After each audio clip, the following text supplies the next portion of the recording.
What's up, everybody? Josh or Miho here. I hope everybody's doing good and well and stuff. I got an album review to do for you, and I'm going to be talking to you about the new album from the band Subrosa, entitled More Constant Than the Gods. This is released on Profound Lore Records.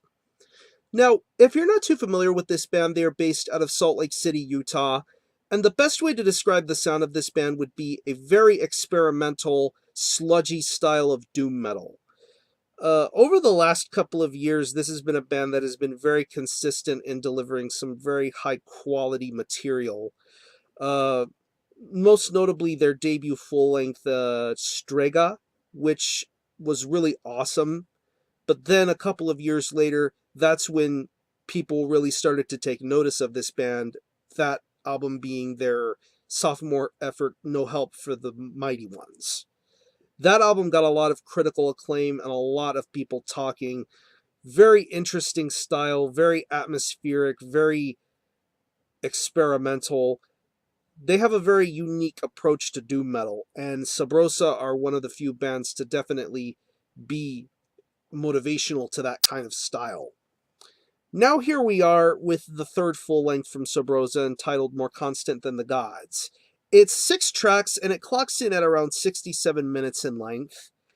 And listening to this album, it feels as though every single track that's on here is like a journey.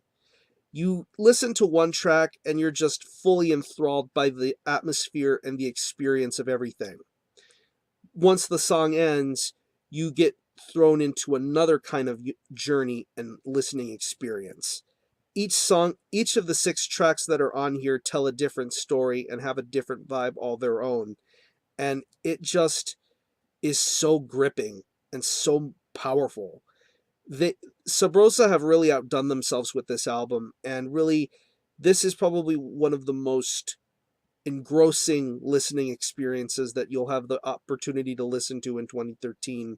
Subrosa have really done a really bang up job with this album and definitely are amazing at what they do. Such attention to detail, so much care and passion for their craft. I think it's really awesome. Uh, Seeing as how I mentioned this is a doom metal band, you can't have doom metal without extremely powerful guitar playing, and you're gonna get a great amount of that throughout this entire album. I mean, just the way the riffs are played and the way everything is structured just sounds phenomenal. I mean, take the opening track, The Usher. I mean, the first 3 minutes of the track are very calming and very peaceful, but once you get past that, you get the true meat of the guitar work, and it just sounds so heavy and so devastating. I just love the way the guitar is being played, the riffs, the leads. It just sounds very powerful. I mean, going on to later tracks like Ghosts of a Dead Empire and Kosi Mo, you just get more of that doom metal influence going on. You almost pick up a near bluesy vibe going towards Cozy Mo, and I think the guitar work on those particular tracks sound very amazing. Even going to later tracks like Affliction, that's where you get a little bit of a reverb echo type of effect going on, some kind of layer, some kind of guitar layering going on here. I think it's very helpful to this band's sound and style, and I think it's really trippy. I love that about this guitar style.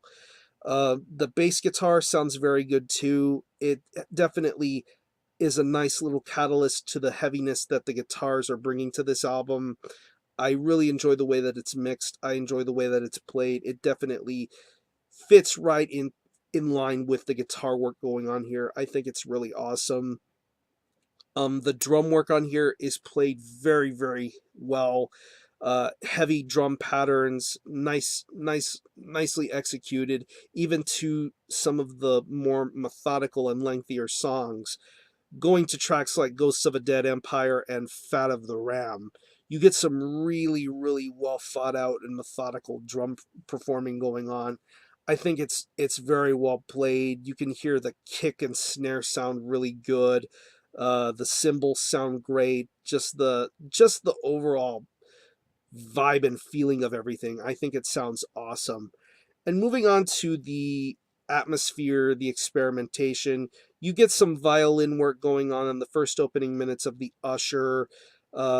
And you get the little bits and pieces of ambience going on in certain particular tracks.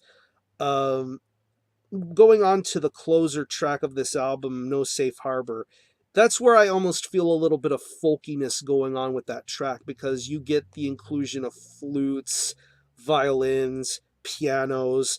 It just is an amalgam of just great musicianship and beauty and majesty going on with that particular track.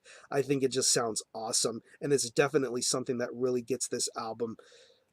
It makes the listener captivated. It captivated me, and I'm optimistic that it will captivate you if you get a chance to listen to it. And the vocals on this album are incredibly beautiful, very passionate vocal work, very, very much gripping. Like going back to the opening track, The Usher, you hear the mixture of male and female vocals going together, but then once that's out of the way, you get to a more aggressive kind of singing style, and I just think it really is awesome.